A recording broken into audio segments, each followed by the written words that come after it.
बारूदी ट्रेलर दिखाने वाले चीन को ताइवान की चुनौती। 45 सेकंड का वीडियो जारी कर दिखाया दमखम। ताइवान और चीन के बीच दुश्मनी जग जाहिर है। एक तरफ जहां चीन ताइवान पर अपना अधिकार जताता है, तो वहीं दूसरी तरफ ताइवान खुद को एक स्वतंत्र देश मानता है।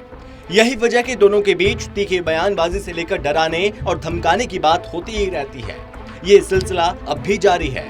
दरअसल चीन के तानाशाही रवैये से परेशान ताइवान ने साफ कर दिया, यदि चीन ने ताइवान के हवाई क्षेत्र में अपने फाइटर जेट भेजे और उसकी धरती पर हमला किया, तो ताइवान भी चुप नहीं बैठेगा। ताइवान चीन को मुंहतोड़ जवाब देगा और वो अंतिम लड़ाई तक लड़ने के लिए तैयार है।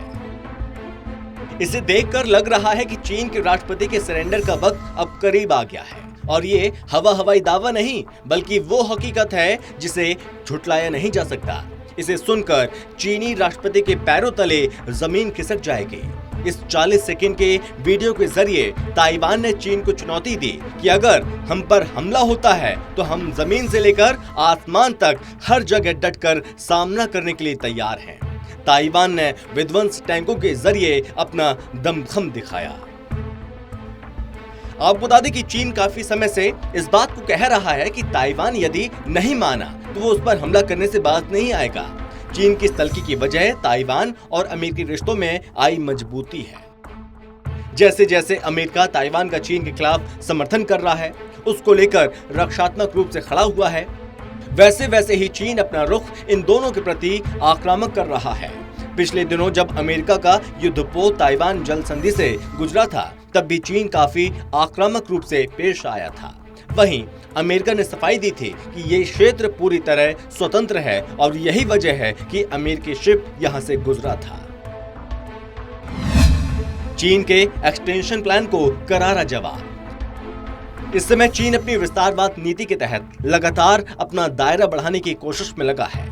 एक दिन पहले ही शनिवार को चीन के राष्ट्रपति शी जिनपिंग ने ताइवान को फिर से अपने देश का हिस्सा बनाने की जोरदार वकालत की थी और कहा कि ताइवान मसला जल्द ही सुलझा लिया जाएगा और इसका शांतिपूर्ण तरीके से एकीकरण कर दिया जाएगा। साथ ही चीन ने अमेरिका को भी इशारों ही इशारों में धमकाते हुए कहा, ताइवान के मुद्दे पर किसी भी तरह का विदेशी हस्तक्षेप स्वीकार्य नहीं है।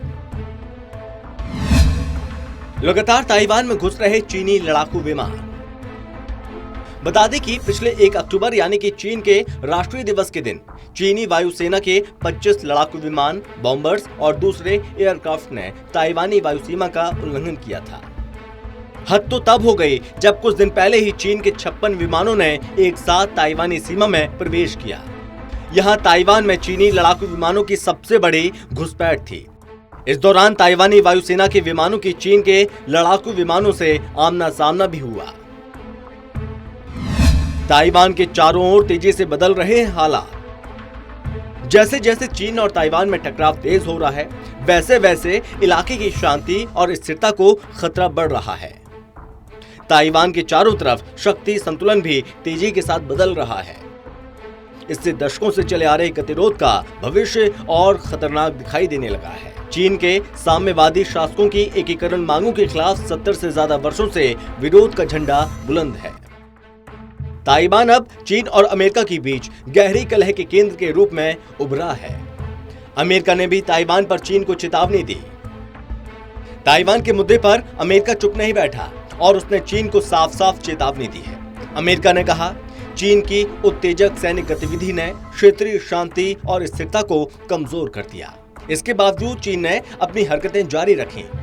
चीन ने भी अमेरिका को ताइवान को कोई भी सैन्य हथियार बेचने और ट्रेनिंग देने से बचने को कहा। इससे पहले भी चीन कई बार अमेरिका को आग से न खेलने की चेतावनी दे चुका है। एशिया में घट रही अमेरिका की सैन्य ताकत। अमेरिका के पूर्व सहायक विदेश मंत्री डैनी रसेल ने कहा कि रिश्ते में तारों पर बहुत कम इंसुलेशन बचा है। मतलब इससे पैदा हुई चिंगारी कभी भी बड़ी आग का रूप ले सकती है। बस एक छोटी सी हरकत से दोनों देशों के बीच भयानक युद्ध भड़क सकता है और चीनी सेना ने खुलकर ताइवान पर हमला करने और उस पर कब्जा करने की बात को दोहराया है। अमेरिका ताइवान के ऊपर होने वाले किसी भी हमले को विफल करना चाहता है, लेकिन वो जानता है कि एशिया में उसकी सैन्य शक्ति लगातार कमजोर हो रही है। ताइवान बोला चीन ने हमला किया तो तबाही मचेगी। ताइवान ने भी अपनी सैन्य तैयारियों को तेज कर दिया है।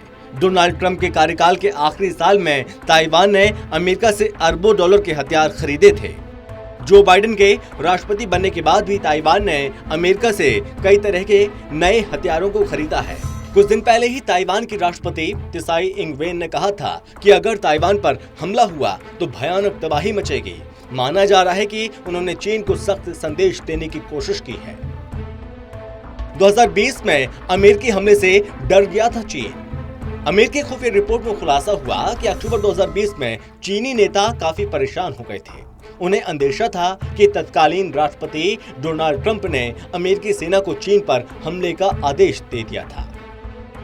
मामला इतना बढ़ गया कि अमेरिका के ज्वाइंट चीफ ऑफ स्टाफ के चेयरमैन जनरल मार्क ए मिले को पेइचिंग में अपने समकक्ष को फोन कर सफाई देनी पड़ी थी। उनसे हुई बातचीत के बाद ही चीन को यह आभास हुआ कि अमेरिका उनके देश पर हमला नहीं करने जा रहा है। चीन के अति महत्वाकांक्षी नेता शी जिनपिंग अब तक के इतिहास में देश की सबसे शक्तिशाली सेना का नेतृत्व कर रहे हैं। कुछ लोगों का कहना है कि 2022 में अपने तीसरे कार्यकाल को पाने के लिए शी जिनपिंग नई चाल चल रहे हैं। वो जानते हैं अगर ताइवान को चीन में मिला लिया जाता है तो उनको व्यापक जन समर्थन हासिल होगा। इतना ही नहीं, चीन में उन्हें माओ त्से तुंग के बाद दूसरा सबसे मजबूत नेता भी माना जाता है। Special desk, total TV.